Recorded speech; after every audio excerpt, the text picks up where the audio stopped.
అందరికీ నమస్కారం అండి. శుభ శుభ మధ్యాహ్నం అందరికీ. ఇప్పుడు మనం చర్చించిన విషయం ఏంటంటే ఫార్మర్స్ గురించి అండి. ఒక రైతు గురించి రైతుల గురించి చర్చించుకుందాం. అంటే నేను రైతుని కాదు, మా నాన్న కూడా రైతు కాదు. అంటే జస్ట్ నేను నాకేదో ఉన్నంతలో మీకు చెప్తాను రైతు గురించి. అంటే నేను కష్టం చూసాను కాబట్టి నేను చెప్తున్నాను.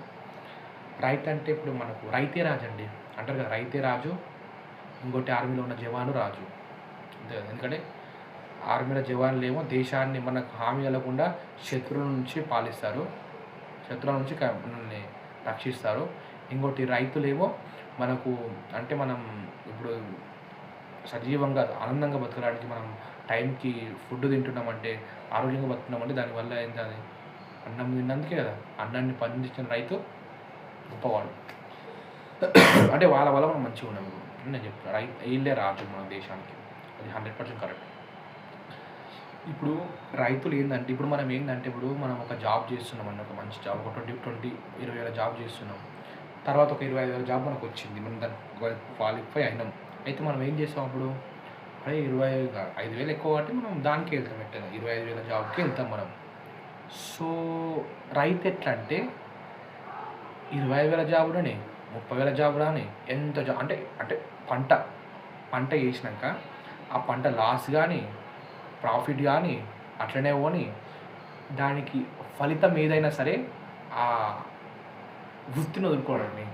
ఆడ సెల్యూట్ కొట్టాలి రైతుకి. అసలు పంట నాశనం అయినా సరే, పంట పండినా సరే, పంట డబ్బులు వచ్చినా సరే, పంట ఎక్కడ పోయినా సరే, కానీ అంటే ఆ వృత్తిలో ఆయనకు ఎన్నిసార్లు మోసం జరిగినా సరే ఆయన ఆ వృత్తిని వదులుకోడండి. అది రైతు గొప్పతనం.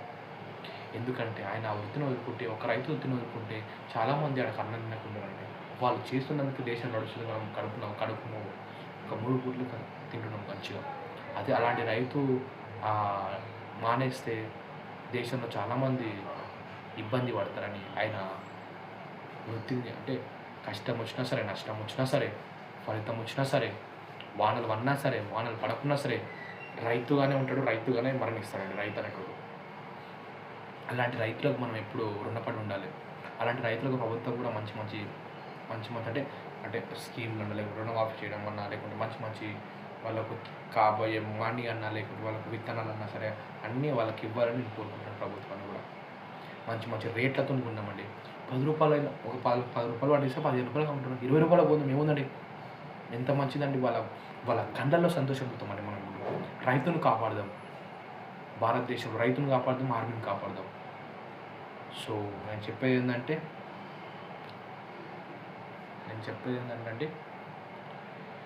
జై ఫార్మర్. రైతే దేశానికి వెన్నెముక లాంటి వాడండి, వెన్నెముక లాంటి వాడు. సో ప్రతి ఒక్కరం రైతుని గౌరవిద్దాం, వాళ్ళ వృత్తిని గౌరవిద్దాం.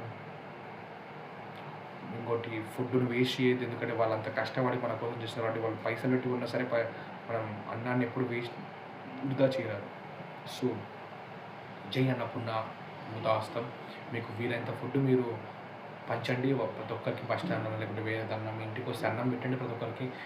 అది అన్నం పెడితే ఒక సాక్షాత్తు ఆ పరమేశ్వరికి పెట్టినట్టే అనుకొని పెట్టాలి. మనం ఎప్పుడైనా సరే కడుపుండి పెట్టాలి. ఎంత వీలైతే అంత బయట కూడా పంచడానికి ఉండండి. బయట చాలామంది ఉంటారు అన్నం లేకుండా పస్తులు ఉండి చాలామంది ఇబ్బంది పడుతుంటే మనం కూడా పంచుదాం. నేను కూడా నాకు తోచినంత, నాకు అయినంత, నాతోని అయినంత సరే నేను పంచుతూనే ఉంటా, వీడియోస్ పెడుతూనే ఉంటా. ప్రతి ఒక్కరు ఆ వీడియో చూసి ఇన్స్పైర్ చేసుకొని అందరికీ అన్నం పంచండి. ఏ ఆకలి లేని దేశం ఉన్నప్పుడే మన దేశం బాగుపడుతుంది. ఆకలి లేని సమాజం నిర్మిద్దాం. సో జై అన్నపూర్ణ అమృతాస్తం. సో అయితే దేశానికి వెన్నెముక లాంటి వాడు. అలాంటి రైతును, అలాంటి వృత్తిని, అలాంటి రైతును మనం ఎప్పుడు గౌరవించడం, కాపాడుకుందాం.